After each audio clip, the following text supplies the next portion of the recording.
प्रायोजक हैं cancer healer centre, new beginning. बताइए अकील खान, इससे पहले आप इसका जवाब दें। मैं धर्मवीर चौधरी जो है हमारे साथ जुड़ गए हैं।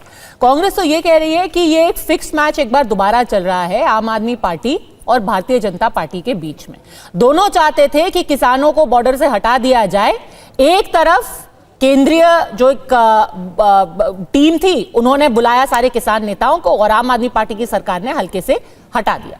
धर्मवीर चौधरी जी, देखिए मैडम, ये जो कांग्रेस का स्टेटमेंट आया है, अगर कांग्रेस के 60 साल के इतिहास में इस देश में किसानों की उन्नति हुई होती तो आज ये कांग्रेस की ये दुर्दशा ना होती।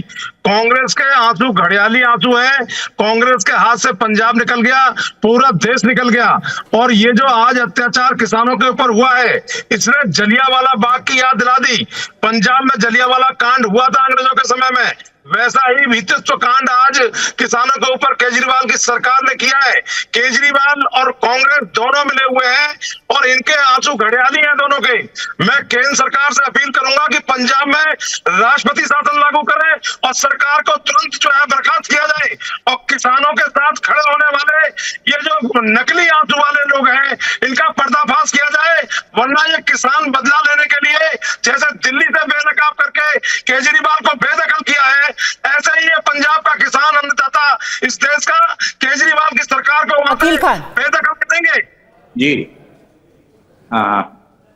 आवाज आ नहीं रही है।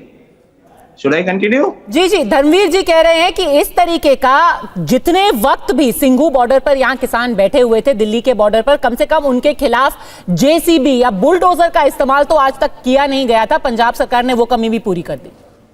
मैडम फनी लॉजिक ये हमारे जो नेताजी है धर्मवीर भारत चौधरी साहब, इनका लॉजिक सही में नहीं आ रहा मुझे। 800 लोग मर गए, एक हमारे संजय राणा जी देखिए 2 नंबर आ गए, 700 और 800।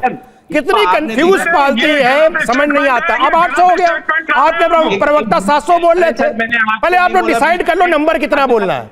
दोनों फोन कर रहे हैं दूसरे को। आपके पास में तो जरा मेरी बात सुन लीजिए, मैं जो बोल रहा हूँ। देखिए देश के अंदर सबसे बड़े जो प्रॉब्लम है वो हमारे खाने की है और इस टाइम महंगाई बहुत ज्यादा बढ़ चुकी है। और मोदी जी का काम ये होना चाहिए कि वो सारे काम करें जिससे कि ये महंगाई घटे और जो किसान है वो अपना जो पैदावार बढ़ाए, वो किसी तरह से पैदावार बढ़ा करके देश के अंदर सपोर्ट करें हमारी दूसरी चीजों को। लेकिन जो मोदी सरकार है, देखिए बहुत ही मैं एक जिम्मेदारी के तौर पे बोल रहा हूं कि पूरे विश्व के अंदर हमारी जो पोजीशन है वो मोदी जी ने तो डाउन कर दी है। अरे आप पूरे विश्व पे कहां पहुंच गए अकील साहब? एक सेकंड, आप में से कोई भी, आप में से किसी ने भी एक शब्द नहीं बोला है। जो तस्वीरें अभी हम दिखा रहे हैं जहां पर लोगों को बसों में भर के ले जाया जा रहा है, या किसी पर वाटर कैनन मारा जा रहा है, या किसी पर लाठी मारी जा रही है, या किसी को जेल में डाला जा रहा है,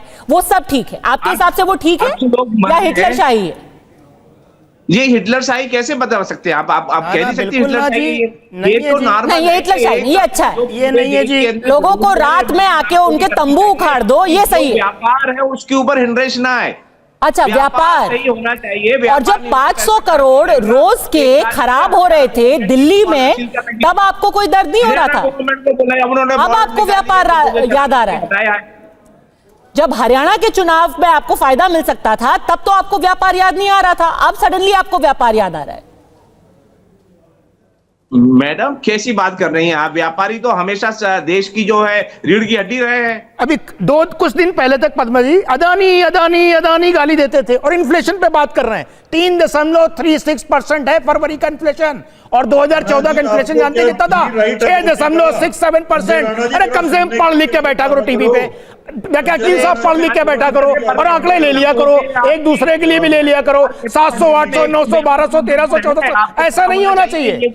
विश्व में अगर बात करते हो तो पहली सरकार है जो रिफॉर्म करने की बात बात कर रही है। आपको मैं एक एक वीट से लेकर के राइस से लेकर के जितने भी क्रॉप्स होते हैं मैं बता दूंगा, ऑलमोस्ट डबल हो चुका है प्राइस एमएसपी पे। आपको शर्म नहीं आती है बोलते हुए? झूठ बोलते हुए शर्म नहीं आती है? बोलते व्यापारी आपके संजय सिंह मातम मना रहे थे, हाय अदानी तुम क्यों हो, हाय अदानी तुम क्यों हो, और यहाँ के आप व्यापारी कर रहे हो। डिसाइड कर लो, आपका व्यापारी अलग, मेरा व्यापारी अलग। व्यापारी होता है चाहे किसी का भी हो। रोगशाली आपकी जो है ना पोले खोल रहा है, आप जरा समझ जाइए। अरे भाई साहब, क्या प्रति व्यक्ति आय बढ़ गई, लोगों को रोजगार मिल रहा है, लोग खाना खा रहे हैं, सब प्रोडक्शन हाई टॉप इस समय सबसे हाई है। क्या चीज पे चर्चा करेंगे अखिल भाई? नहीं, बाकी छोड़िए। आप में से किसी ने भी इस पे जवाब नहीं दिया कि इनके ऊपर क्यों बल का प्रयोग किया गया। इतनी सी बात बता दीजिए आलूवालिया साहब कि क्या यह बात सच है कि नहीं है कि भगवंत मान ने अपने चुनाव में ये वादा किया था कि 22 चीजों को, 22 क्रॉप्स को वो एमएसपी पे खरीदेंगे। क्या आज पंजाब में आप 22 क्रॉप्स एमएसपी पे खरीदते हैं? 3 साल हो गए आपकी सरकार को। आलूवालिया साहब, मैडम ऐसे है, मेरी आपसे रिक्वेस्ट है, अगर आप हमें यहाँ पे बिठाते हो तो राणा जी का माइक ऑफ कर दिया करो, इनको सबसे ज्यादा मिर्चें लगती हैं हर एक बात में। मैं तो सच बोल रहा हूं, बोलने का मौका जरूर दिया जाए, ऐसा न हो कि बीच में ये फिर कूद पड़े।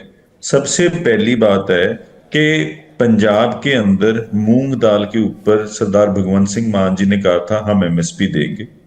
सेंटर की 2 फसलों पे एमएसपी है। मूंग दाल पे आम आदमी पार्टी के मुख्यमंत्री, पंजाब के मुख्यमंत्री जी ने कहा था वो एमएसपी देते हैं। अब आप बात करो कि इतने क्रॉप्स पे कहा था, इतने पे नहीं कहा था। हमें जो सिस्टम है, हमारा जीएसटी का पैसा सेंटर ने रोका हुआ है। आरडीए चालू हो गया। ना सर अब आप फिर से शब्दों की जलेबी बना रहे हैं। राणा जी की जो आप शब्दों की जलेबी बना रहे हैं आलूवालिया साहब। बात तो करने अभी जब मैंने लाठी की बात की तो आपने एमएसपी की बात की, अब मैं एमएसपी की बात कर रही हूँ, आप मूंग दाल पे आ गए, मूंग दाल से आप जीएसटी पे चले गए। सर मैं भगवंत मान साहब, सर मैं आपसे विनती कर रही हूँ,